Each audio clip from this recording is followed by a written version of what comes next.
By the power of Grayskull, we finally have a trailer for Masters of the Universe. Hey, what's up, you guys? It's me, Eternia, here, the review, back again with another video. So, yeah, Masters of the Universe is coming back. And also, let me just get into the fact that I guess Travis Knight might be the guy to do this thing because I feel like it's been a sense of, okay, we had old school animated cartoons, we had the Transformers. I wouldn't say other studios try to do its own thing by actually bringing these to life. Where okay, we had Transformers in the 2000s, we had attempts at GI Joe coming back, and we also had reintroductions to these properties where I was like, you know what? I wouldn't mind if they actually do a whole movie like this, since this is the aspect of the cartoon we like seeing, and seeing as though they have the budgets to do them, but the fact that Hollywood doing its thing, they don't actually like sticking to source material. So when I heard that they were going to be working on a Masters of the Universe movie, I thought, okay, that's another property. I was wondering, okay, is it going to work with today's audience? Because I don't feel like there's anybody out there who knows about He-Man or anything like that. Because I feel like, yeah, most of these properties are brought back at some point. Because I don't even think they actually touched this for a while. Because I know the latest thing they actually did was the whole Masters of the Universe Revelations on Netflix. Which, funny enough, there was going to be a movie, like this was the movie that was going to be made on Netflix. It was going to star Noah Centineo as He-Man, and I thought, okay, that's a choice. I get he was the big guy on Netflix for a bit, so I'm like, he has the body for it. He's big and tall, so I'm like, okay, hopefully this movie ends up good. It went through some troubles in development, and once it reached to Amazon, it was made. And I guess I could say through the behind the scenes and based on the little bits I saw, I was like, okay, they're on Earth. So a little known fact is that for those of you who don't know, Prince Adam is actually half human because his mother's from Earth. She was an astronaut from Idaho who actually landed in Eternia and decided to stay there. So that's part of the lore, and I guess you have to kind of explain that also. But I don't get the sense of why they're on Earth, moving from there to Eternia, which I'm like, you kind of did this back in the 80s when you actually tried it for the first time, which I haven't seen that movie, and for the many things I hear about it, I know it's not good. And the teaser to the teaser they actually put out the day before made me think, you know what? This might actually be something different because for the little bits that they actually reintroduced He-Man like a property from the 80s, and once it transitioned into live action, I thought, okay, we're seeing Eternia, we're seeing mostly actual sets from the cartoon and the toys, where I'm like, hopefully this actually is good, and I guess the full trailer is going to show that. I have my doubts whenever they do one of these properties in live action, but I guess with the technology of today, hopefully they can actually try and do it right. So in that case, by the power of Grayskull, let's get to the trailer.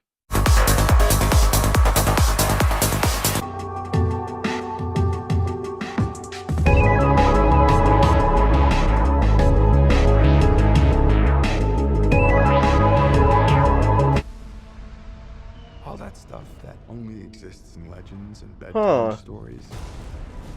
Castle Talking Grayskull looks tigers, cool. spaceships, and magic swords that can make a man as mighty as a god.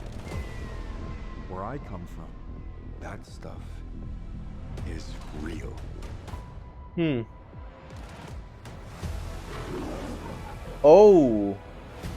So they're doing the opposite. Why did you send me away? I wanted you to be safe. So I sent you to a place I knew that they'd never find you. There's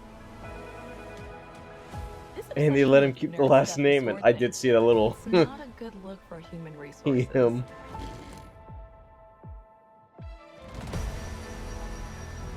I know it sounds crazy, but that sword is gonna show me the way Wait. home.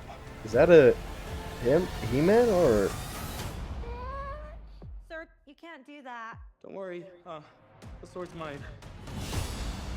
Huh. I guess Conan inspired also, since it's the same. Hang on, it's about to get weird.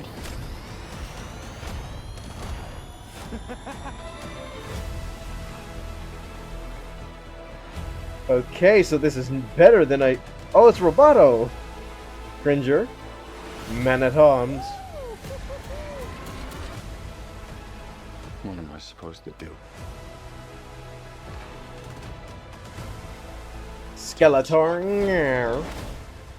Fisto. Alright. Some of the ones I'm catching off the gate, too.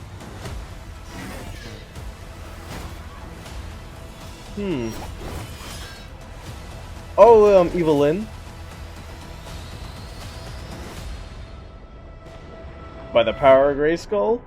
I have the power! That's like the third time I'm saying that. And the outfit still looks cool too. Not that they actually updated it too, so it's still the same.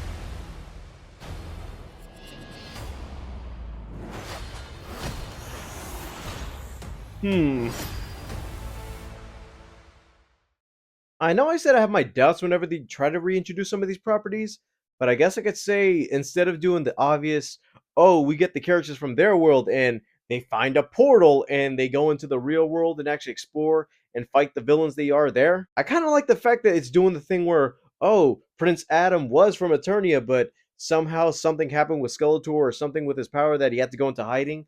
The fact that he's on Earth and we're going to be spending time on Earth for a short bit, then going to the real adventure in Eternia. Something I know this trailer has compared to other movies out there is that, yeah, the CGI looks a bit better, but also the fact that the color is a little bit muted because you could just say, yeah, you have to mute the colors for a little bit of CGI, but I feel like Eternia is a grand world, and also the fact that everything is colored in the sky. The sky is mostly purple in the cartoon, but also not just that, but also the costumes, the set designs, a little bit of the environments around them are almost beat for beat updated renders of the original characters. And you could say, yeah, if I didn't know one of these characters, I could tell that, yeah, he looks like a toy. The main thing I gotta mention off the gate is the fact that Skeletor looks cool. Also, the fact that he looks like he could be a blend of practical, but also CGI, because I feel like, yeah, the last shot where you see his full body texture, I'm like, yeah, that's a guy in a costume, but also, is his face gonna move at all, or is it just gonna be a skeleton throughout the whole thing, where he's just staring at him, but you can tell it's gonna be. And I gotta mention it off the gate also that is Jared Leto behind that mask. I know he's had a little bit of a bad rap, not just because of the stuff in real life, but also the fact that any movie he's in, suddenly everybody loses interest in. And it's kind of bold that for an iconic villain as Skeletor, and funny enough, he's right here on my left. With a voice like his, I don't know if it's gonna be the thing where they do the original version where he's, hey man, doing this thing the whole time. Or even do something different like they did in Revelations where they actually had Mark Hamill do the voice, so you can have both voices either way, actually do the funny, exaggerated voice, but also a dark and mysterious voice where I'm like, I wouldn't have actually suited Mark Hamill for that voice, but the way he was menacing in that show made me think, yeah, I could deal with the improvement. But let me just say, it's kind of good to see that most of the costumes are almost identical to the cartoon and the toys, especially the He-Man outfit where I thought, okay, are they really going to do this thing where in most barbarians or most fantasy adventures, I guess they'd actually give him full padding, actually give him like the sword, but that would be the only thing that actually is accurate. But no, he actually has the loincloth, and the fact that he actually has the He-Man symbol in his chest, that made me think, yeah, they're really sticking to their guns in this one. It looks almost beat for beat like, yeah, I know this whole world is ridiculous, and the fact that, yeah, it's exaggerated to where they're gonna have to do a thing to make it feel real for an audience. But no, this is pulled straight from the cartoon.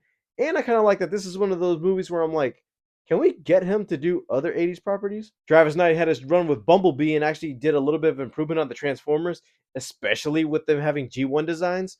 And seeing as though he went from Transformers to this, it kind of has me hope. And also, I'm not pitching ideas, but it kind of tells me, can we keep him around for another property? I don't know about a group of people who fight for freedom whenever there's coming, and I don't want to be the guy to say it, but G.I. Joe is there. If he can pull some of the designs for this and actually try to incorporate it for G.I. Joe, and the fact that it's especially kind of the same thing where the fact is with G.I. Joe, we had attempts at it before, but the fact is they try to make it realistic, they try to make it boots on the ground like an actual war movie, but I'm like, yeah, but what happened to just ridiculous characters with modifications to the fact where I'm like, yeah, they're fighting technically a snake dictator, which is that even hard to do because that is not really that difficult, and you can just make it fantasy without trying to make it real. As for the trailer, I like what I see, and hopefully this ends up making a big splash because my big worry is the fact that most of this fantasy stuff, I'm not even sure if people actually go out for it,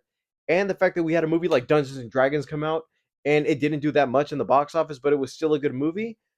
That's the one fear I feel like, okay, not everybody knows He-Man, and I guess, yes, current kids of today aren't even fond of stuff like this, where I'm like, yeah, the adult audience is going to be there. And funny enough, my dad was one of the guys who actually introduced me to the show where I'm like, oh, he told me about everything, and especially the fact that he was like Skeletor was one of the main favorites of his. And with all the characters we do see, I'm surprised we don't see one of them, especially because I feel like at some point you have to reintroduce a couple of them. Like we already see Cringer, but is there room for Orko in this thing? Because I feel like, yeah, he's one of those characters I actually do see along the adventure, but also the fact that you have other main stories, and I guess this is basically the reintroduction and also a return to form for He-Man. And it's one of those, yeah, I know all the characters, but just because you exclude one and save him for a second thing, hopefully they could actually at least hint at him or show that he's somewhere in this movie. Just like the One Piece trailer, we didn't even get to see Tony Chopper, so where's my Orko? Because I wonder if he's even in this thing.